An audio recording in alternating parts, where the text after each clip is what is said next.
চারিদিকে বাঁশির সুর, ঢোল তবলার তাল আর নৃত্যের ঝঙ্কার। এক সুন্দর সিক্ত সন্ধ্যা আর সঙ্গে রবি ঠাকুরের গান।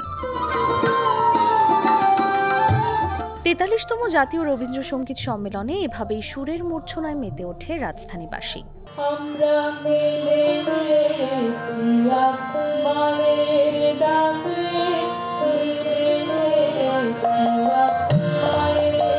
ধানমন্ডিতে ছায়ানট সংস্কৃতি ভবন মিলনায়তনে আয়োজিত এই সম্মেলন শুরু হয় বোধন সঙ্গীত দিয়ে।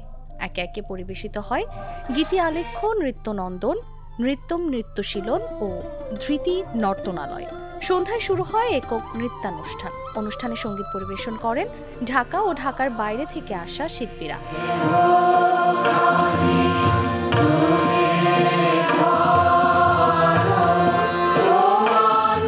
এবারের জাতীয় রবীন্দ্রসঙ্গীত সম্মেলনের উদ্বোধন করেন ফাহমিদা খাতুন।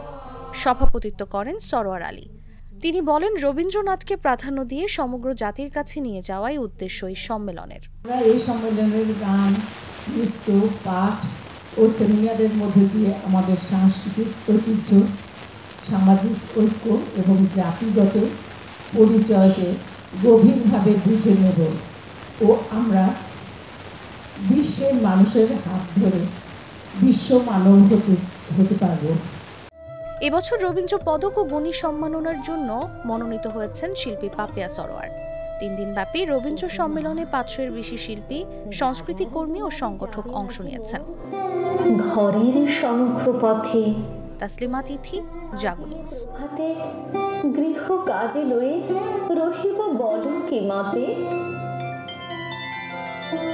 বলে দে আমায় কি করিব সাজ, কি ছাদে কবরে বেঁধে লব আজ, মাগো বলে দে আমায়।